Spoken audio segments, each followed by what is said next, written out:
Bonjour, aujourd'hui je vais vous présenter la PlayStation Classic qui me sert d'émulateur. Donc la PlayStation Classic qui va émuler pour moi aujourd'hui la Mega Drive, la NetBase Engine et l'Atari 2600. Donc je vais utiliser RetroArch via BlindSync. Donc je vais peut-être pas vous expliquer comment faire ça. Je pense qu'il y a plein de tutos sur internet qui vous expliqueront mieux que moi. Si vraiment vous avez besoin, j'en ferai un. Donc là je vous montre en fait tous les émulateurs sur lesquels on peut jouer.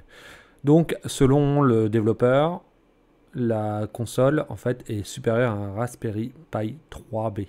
Donc à voir, hein. Il est en train d'améliorer certains jeux, enfin certains émulateurs. Donc ça a l'air d'être cool. Voilà, donc la PlayStation classique. Donc maintenant l'avantage c'est qu'elle vaut plus très cher. Donc là c'est mon Atari 2600 avec Double Dragon. Sauf que je ne joue pas sur l'Atari 2600, je joue via la PlayStation classique. Voilà. Donc là c'est Pitfall, donc c'est un de mes meilleurs jeux aussi sur Atari 2600. L'avantage de la console c'est que c'est super simple en fait pour lancer un jeu.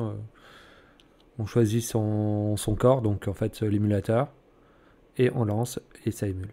Donc là c'est la Mega Drive, voilà, ma console avec un de mes jeux. Donc là c'est bien sûr c'est en version ROM, c'est pas la version cartouche.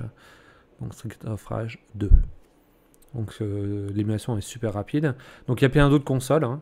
Donc soit vous possédez la console, donc si vous voulez rentrer dans la légalité, il faut posséder la console et le jeu. Donc l'avantage c'est que la PlayStation classique ne vaut quasiment plus rien.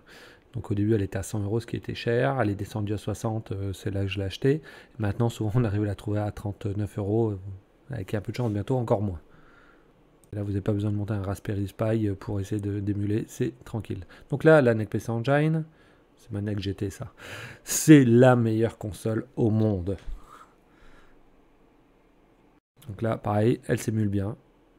Donc il y a encore d'autres, je ne vais pas vous montrer tous les émulateurs, mais il y en a plein d'autres qui fonctionnent plus ou moins bien, comme je vous ai déjà dit. Au fur et à mesure, donc, le développeur est en train d'améliorer la qualité de l'émulation, donc ça a l'air d'être super génial. Donc moi, c'est la toute première version, donc j'avais fait ça en décembre. Donc je voulais faire un tuto, je ne l'ai pas fait, je voulais vous présenter ça, je ne l'ai pas fait. Donc allez, cette fois-ci, j'ai dit, je le fais. Et donc voilà. Donc l'émulation est parfaite. Et ça, c'est un shoot 'em up parfait. Le meilleur shoot 'em up au monde.